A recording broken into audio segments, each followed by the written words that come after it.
over the past 2 seasons, Yeah. Christian McCaffrey has played in just 19 games. Okay. He's the 5th highest scoring running back my over the past 2 seasons.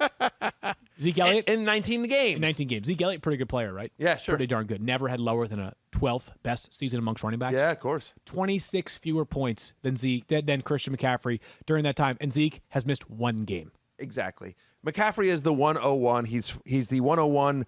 He's So the number 1 further running notice. back. He's the number 1 overall player for all of us on the show. The only question about Christian McCaffrey is this is a guy that prior to last year literally had never missed a practice due to injury, let alone a game. So the question becomes, Stephania, is Christian McCaffrey suddenly injury prone or was he unlucky? He was unlucky. And he actually said that when he was talking to the media when they first got back to training camp. And he laid it out exactly like you said. He had never missed any time.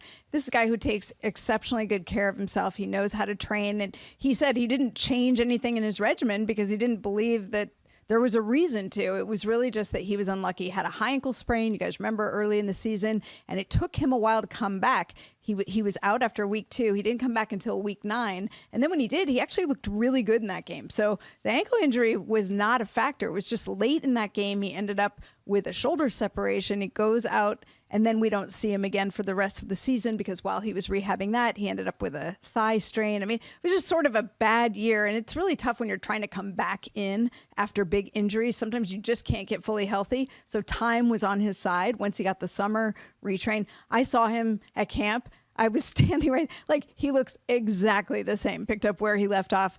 Christian McCaffrey would be the 101 for me too. Yeah, no 2 ways about it. Daniel, we're going to move forward. I thought you were going to get in there for something, but no, you want to keep moving. Let's talk about DJ Moore then, because Matthew, you were talking about this great trio of wide receivers they have in Carolina. Mm-hmm. So DJ Moore started slow last year. Yeah, he did. He had a quiet start to last season. This is the thing that I keep doing. I have a stat and I save it in my phone and I forget to get my phone. Okay.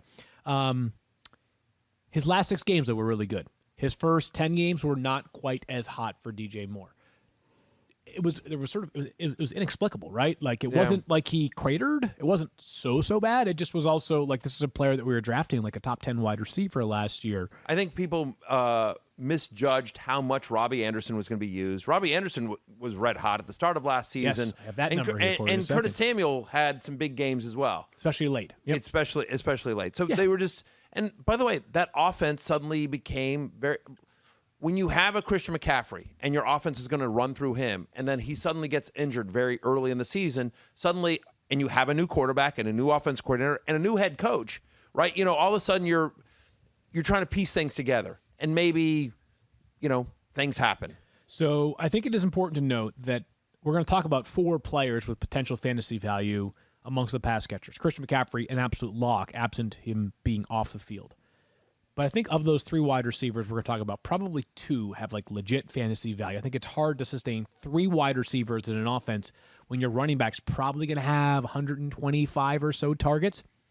So is DJ Moore the safest, like the biggest lock among these Panthers wide receivers? Like, is it just like he's the most talented of them 3?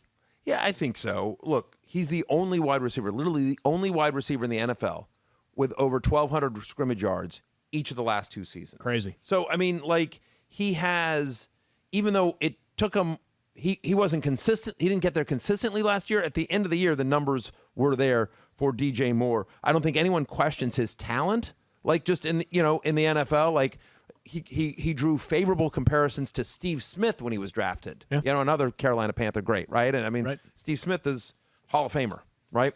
Should be, at least. Yeah, I agree. So anyway, yeah, I think DJ Moore has tremendous talent. Only thing about last year that I'll be interested to see this year is the red zone targets. Well, that's kind of, maybe, but he averaged over 18 yards per catch last year. That was really good. He only had 66 catches last season. Whereas in previous years, we were expecting the possibility of challenging for 90 or 100. So the volume was down a little bit last year, but that was offset enough by the vertical threat. Whereas Robby Anderson, who we presumed to be the vertical threat, was kind of a little bit more of the intermediate passing game threat for Carolina last year. But I think DJ Moore represents the greatest upside of the 3 Carolina wide receivers. We did our mock draft at the end of the marathon, and I was one of the drafters, And I ended up getting DJ Moore, I want to say, in like the 6th or 7th round. I mean, he went really, really late, which one speaks to the depth at the position, but also I think just people are sort of weirdly out on DJ Moore. I'm his wide receiver 16 field. You have him at wide receiver 20. Daniel has him at 17. His ADP is wide receiver 21. He's going at the 6-7 turn. So all of us have him ranked above consensus. We all like this Carolina Panthers offense, and we like DJ Moore. We do, and we also like Robby Anderson, who last year, as we mentioned, was hot early and then kind of cooled off late. Robby Anderson, in 5 of his last 7 games, had fewer than 50 receiving yards, but he came out with like his hair was on fire for the first half of last season. Does the split sort of concern you at all, or do you think that over the course of the season he's still going to end up returning on value, which right now is wide receiver 31 in the 9th round between Chase Claypool and Jerry Jeudy, who his volume, you would think, would be probably much better than both of those players, right? Yeah, look, I'm at Maybe wide not Jeudy. Right, I'm at wide receiver 21. His ADP is wide receiver 34. So again, I have this guy ahead of consensus. So do you at wide receiver 29. Daniel hates him for some reason at wide receiver 35. But a lot of venom from Daniel. A lot of venom. Just a fiery hate. There's a just lot of good players in fantasy nowadays. What do you want me to say? I don't know. Like, you didn't rank Sam Darnold. Like, why do you hate Carolina? Well, I just want everyone in Panther Nation to know. Sure. Like, you know what? When you say keep pounding, what we mean is keep pounding Daniel's face. Wow. Because he does not like you. Wow. He does not like you. For the record, I got CMC 1 overall. I got whatever. I got DJ Moore at 17. I don't know. I'm just saying. I just think the great fan base of the Carolina Panthers, and it's one of the great fan bases in the NFL. They deserve better than Daniel Dopp. I apologize on behalf of the 06010 for Daniel Dopp. You know, Pod Vader texted me recently. Said he's available most weekdays, Monday through Friday. 11 a.m. Bring back Pod Vader. Hey, he loves the Panthers. Yeah, sure. Well, he just doesn't anger fan bases. He doesn't just completely alienate some of our audience. Yeah, and he's got a Panthers car too, for the record. So. He does not actually drive a Panthers car. He drives a Patriots car, as we all know. Anyway, shout out to Pod Vader. Here's what I would say. I think it's tough to take anything away from the Panthers' offense last year. Again, no Christian McCaffrey for the majority of it. Yeah. Teddy Bridgewater was the quarterback, along with some P.J. Walker in there.